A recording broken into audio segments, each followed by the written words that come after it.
ওদের বিরুদ্ধে প্রতিবাদ করছি, বিভিন্ন বিষয়ে ওদের সাথে মতানৈক্য হয়েছে। তখন তারা এক পর্যায়ে আমাকে অপহরণ করে নিয়ে গিয়ে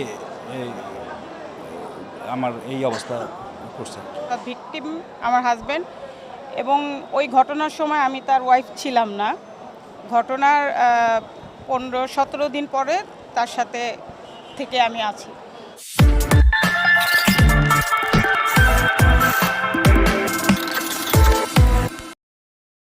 আমি ন্যায় বিচারের জন্য উচ্চ আদালতের দ্বারস্থ হব। তারা ওই সময় কেন, এখনও তারা বিভিন্ন অনৈতিক কার্যক্রমের সাথে জড়িত, তখনও ছিল।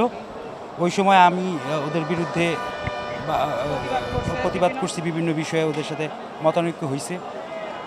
তখন তারা এক পর্যায়ে আমাকে অপহরণ করে নিয়ে গিয়ে আমার এই অবস্থা করছে।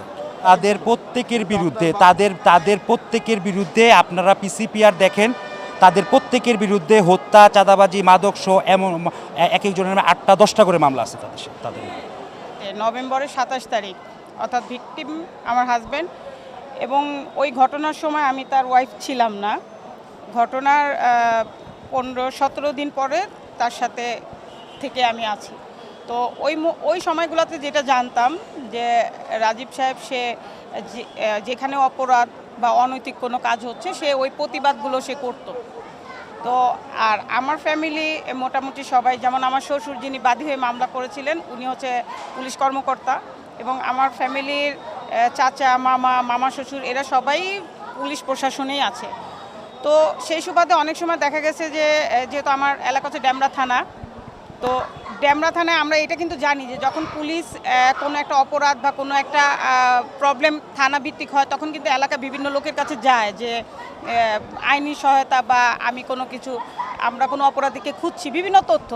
তো যেহেতু সে ওই এলাকায় ছিল এবং তার একটা সাহসী ছেলে সে, তো সেক্ষেত্রে দেখা যাচ্ছে সে পুলিশকে বিভিন্নভাবে হেল্প করছে।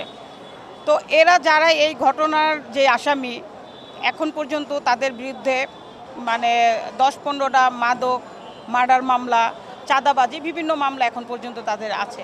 তো তারা এক পর্যায়ে রাজীবের প্রতি তারা ক্ষিপ্ত হয় যে ও আমাদের জন্য বাধা।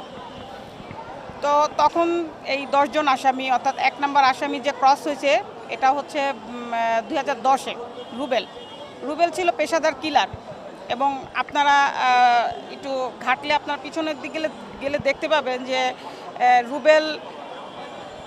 রুবেলের সহযোগিতা, এবং রুবেলকে র্যাব 10ই কিন্তু ক্রস দিচ্ছে 2010-এ, এবং ঘটনাস্থল থেকে রাজীবকে কিন্তু র্যাব 10ই উদ্ধার করছে।